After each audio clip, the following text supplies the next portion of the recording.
your host of Ham Radio at KQBH, 101.5, the community service of Boyle Heights Arts Conservatory. Right now, guys, I'm over here at the Japan World Heroes here in Pasadena, in the Pasadena Civic Center. I am joined here by another member of the Geeks of EastL.A. I'm here with Mr. Darrel J Delfin, and Mr. Delfin is also a voice actor. Yes, I am. Hi, guys. How are you? How are you? So what Mr. Delfin's going to discuss is going to share with us a current project that has been completed, that is out there, and he provided one of the voices. Yes. Mr. Delfin, let the listeners know the project that you're on and the character that you voiced. Yeah, no problem. Hi guys, my name is Darrel J Delfin, and the most recent project that I've done to completion is called DBZ Tribute. Sorry, go ahead. All right, cool. Woo! Crisis averted. I didn't mean to interrupt. No, it's totally fine. Okay, so DBZ Tribute is the most recent project that I've finished. That said, the project isn't out for viewing yet, but you can watch the trailer on YouTube. You just go on YouTube, you just type in DBZ Tribute, it should be the very first link. There is a couple videos out of some animation tests and what it looks like. The best way to describe it is if Pixar made Dragon Ball, and it is fantastic. I had my doubts when I recorded for it because I had no idea what it was going to look like, and it looks incredible. So when you say like Pixar means, are you talking about like the style? The style of it looks of Pixar, yes. kind of more of your. I want to say like cartoon. I want to say it's almost like recent Disney animation. Recent Disney animations, Pixar movies, like almost Toy Story, Moana. The detail, attention to detail is incredible, and bringing these 2D characters into a 3D environment. I mean, fans have seen this before in like video games, like they see it all the time in the Dragon Ball video games. But like something about the way that they're brought together in this, there's just so much life. That said, I wish I could tell you what it's going to be about, but I can't. It's not my place to. Okay. So there's certain things that you won't be able to discuss. Of course. And that's fine. So we'll stay away from anything that we can't share. Don't worry, I got you. So like, so on the project, and then it was DBZ Tribute. Yes. Okay. Now, and who did you voice in this one? For this one, I voiced Krillin, who is the main character of this short, of this film. And initially, the way that started was they wanted me to audition for Goku and a bunch of other characters. Well, initially Goku, and I told them the way that my voice works, you're not going to get Goku out of me. It is impossible. I can give you a good Kamehameha, but that's it. But then I sent in one line for Krillin. I was like, whatever, I'm not going to get it. And I think I was like, give my friends back! It was something really dumb. And because I gave like maybe a paragraph of lines to Goku, one line for Krillin, and I got it back. I was like, "Hey, you're Krillin." I was like, "What? You're lying." The one. It was the one. Focused on the one character you're auditioning for, and you're like, "I'm just gonna not a toss away," but you're like, "I'll just do this." No, but see, that's the thing. Like when you talk to other voice actors, you hear that story a lot, where it's like. Yeah, it's the auditions you don't care about those are the ones that you book, and it's like why? I've always wondered why. But I mean, I have Krillin now. So for your experience on that theory, it might have worked for you because you're just casual about it. Yeah. Like, maybe I won't because I don't see myself as that. Yeah, exactly. Okay. I that's actually like all the other characters that I've ever voiced. That I've ever been fortunate enough to book, I've always like, I'm not gonna get this, whatever. And then down the line, like the first video game I ever booked, I ended up being the main character of that. A couple down the road, I booked another video game, and I'm like one of the main villains. I'm like, what in the world? I don't care about these auditions. I just throw them in, and it's great. But I guess those are the ones that really show like the true passion for if you're good for the roles. Like if you're not trying, then it just shows how well you fit into that role. I think it might even speak to your talent. Well, I mean, because hair flip. No, I mean, I'm not in the same profession. No, it's so not. I can only imagine like I'm comfortable in the fact that I may not get this part, so I'm going to kind of handle it in this way. But then there you go, you're getting those roles. Exactly. So that seems to be kind of, for you and probably everyone else in your field, a good little method to try, to try, right? Just like a little hack, it's a little throwaway, you know, like try. Don't try too hard. Just enough that like your talent is there, just enough, you know. Yeah. And you said you've been doing video games. Yes. So how long have you been, 2 questions here. Okay. How long have you been in this field of voice acting, and what is your body of work in terms of the video games? And did you start in video games? I did start in video games. That's technically the first character I've ever booked. Majority of my resume lies in anime, like Sword Art Online, Kill la Kill, Mob Psycho 100, Bubble Suit Gundam Iron Blooded Orphans, Cells at Work, which isn't out yet, but check that out when it does. Record of Grand Cross War. There's a bunch, but my first character ever was in a video game. And then my second character is in a video game. Krillin, who's not in a video game, he's in a film, but like most of my body of work lies in video games. Which is great because I love video games, and it's still weird playing a game, hearing my own voice is like, ugh, it's me. Ugh. But yeah, I've loved video games forever, and it's such an honor to really like go into this world and realize that I'm a part of it. The same thing with anime. It's like I love anime so much.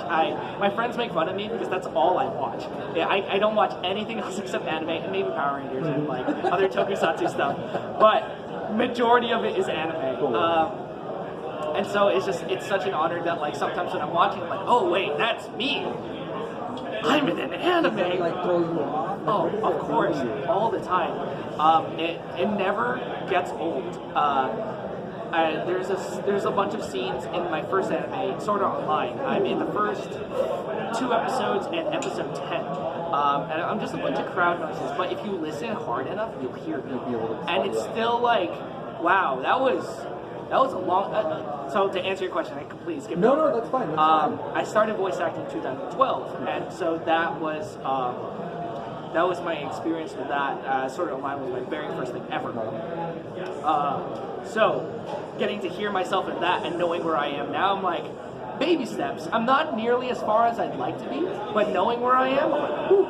Well, just right now, the list of the body of work that you've done, voicing, that's a lot. If you're saying you started at 12, in 2012 rather, and it's already 19, that's kind of big. That's kind of a lot. I would already think at this point, because I know there's people out there, they know their anime voice actors.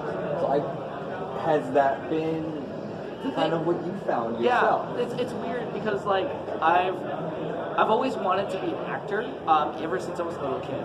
But you know, because of peer pressure and family and stuff, it's like, oh, it's not stable, don't do it. You know, like, how are you going to support yourself? And so I ended up going to art school because I was like, it's a happy medium. Like, okay, at least I'm going to school for it, and then you know, it'll make my parents folks happy. Can be too mad. Yeah, exactly. But somewhere down that line, I fell into acting, and I was like, wow, I really do like doing this.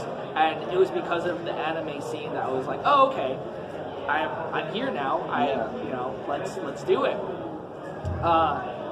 And I guess it's really cool just to like, again, to be a part of anime is it's such an honor. This giant medium that's just like pumped out from Japan. Thank you, Japan. Just because it gives me work. Yeah, no, really. Yeah, seriously. Thank you, Japan. Thank you. Japan's done a lot in so many realms, but in this particular genre and instance, it's just the pop culture. Yeah, especially now, like, we're at Japan World Heroes, and here with the Geeks of EastL.A, and, you know, all the stuff that we do is all derived from Japan. So I owe, like, my entire career, more or less, to Japan. It's great. I don't blame you for saying it. I like the fact that you even acknowledge it, because it's coming from someone. Yeah. Perfect. And now, let's see. I had a question. Okay. But I lost it. I'm so sorry. Okay, you know what? I had a question because I always hear this from like certain voice actors. Okay. Do you ever find yourself doing the Billy West where you're by yourself and you're playing like two characters at let's say minimum maybe, but you're going back and forth talking. Oh, I mean, I do that all the time. The other geeks will tell you that I don't even know what my own voice sounds like anymore. To be perfectly, this is probably the most normal my voice is going to get. But a lot of times I'll tend to go between voices and just like whatever I want to do. And I'll have a bunch of friends that are just like, just talk normal. I'm like, but I mean, this is normal. I don't understand. What are you trying to say? I'm always going between different personalities, and it makes me laugh. In other words, that was it. You were probably already set to be a voice actor. Yeah. Right? So like tying it back to the Geeks actually is that when I was growing up, I didn't have a whole lot of friends, and like my parents never really let me out to experience what I want to do, and I grew up on Power Rangers. So getting to do growing up, I was all the Power Rangers. So I wasn't just one. I was the Red Ranger, I was Blue Ranger, I was green, pink, yellow. And so getting to do all these voices in my head, I didn't realize what they would mean later on down the line. You know, I was acting before I knew I was acting, and it's all Power Rangers. And you're working with performance. And now getting to be working with the Geeks, I get to express that in a more, you know, as actually as it is in my head. You know. That wasn't a sentence, but I'm sure you guys get it. No, I totally get what you're saying. It's like you're finding yourself doing maybe this thing that you did as a kid. Yeah. And here you are, all that stuff that you did as a kid was you training. Exactly. And it took you right where you are right now. It's so weird to think about it like that. And I'm like, yeah. I mean, that's why for a lot of kids that come up to me and like just talk to me. Sometimes I'll have Instagram followers or Twitter followers that come up to me. It's like, tell me I'm their inspiration. Yeah. And I'm like, that's so flattering. But the only advice I can give you is like, keep doing what you're doing. Because you honestly have no idea what your small little habits are going to take you. No, you don't. Yeah. You don't. And this, again, along with Danny and Marty and Jude, it's proving that formula and that approach isn't wrong. And again, I'm sure it's been faced with adversity, you know, struggle, maybe monetary struggle, you know, maybe that, do I lose my day job because I go to this audition? So I can only imagine that that's exactly so much. Now, Los Angeles is expensive, guys. Well, yeah, let's say someone who's listening and they're kind of thinking about this. They're into something, but maybe they're hiding and they're keeping it stowed away, right? And maybe they want to do it. What do you say to a person like that who's apprehensive? Danny and I do these panels at these conventions a lot, where we call it from fandom to career. And in these panels, we focus on we want to tell our stories as best as we can in order to inspire everyone else. And so for everyone else that's listening that are going down the same path as maybe me, or I'm going to make this as general as possible. Honestly, you know the Shia LaBeouf thing? Just do it. Honestly, literally just do it. Because you're never going to grow if you don't jump and make the risk. And if you're a kid or a teen, you know, you're still living with your mom and they're telling you no, you got to find some way to show them that this is what you want to do. Be as kind and harmless, not as harmful as, I don't know what I'm trying to say, but in other words, show your parents that this is what you want to do. This is what you want to do. And if you're a kid, you still have to adhere to their rules, but still be able to I'll do all this. Show them your passion. Show them your fire. Yeah, you know, even at a young age, I see a bunch of kids that are like, I want to do this, and it's good, do it. Do it. Yeah. There's so much preparation involved, and even as an adult, you know, I see all these upcoming voice actors I want to voice an anime, I want to voice a video game. They're like, that's great. What are you going to do to get there? Yeah. You know, just do it. Really, take classes, and that applies for anything really. You know, classes are essential because even if you're self-taught, you're always going to learn something new, and with that new stuff, you're just going to get better and better and better. And for you being a voice actor, one of the things you really are going to have to do is take theater classes, voice classes, and all that. all of that, it falls into place in what you're doing. I just took one last week, and I'm always learning something new. Yeah. And I'm sure it works for you, because I know when I see voice actors like record, they're performing. They're not just standing there. No, yeah. Voice. They're being big, yeah, and they're embodying this character, and you see it. So you still need a performance background, and you see what you're it's a doing. whole body experience. It's just like you were saying.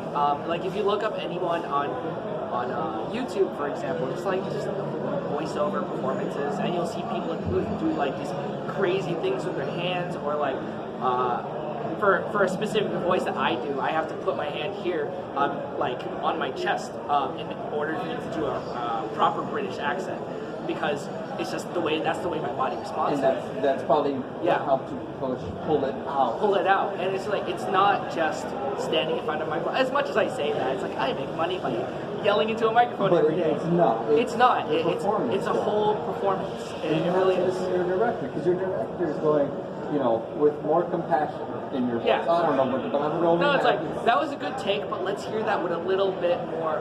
Yes.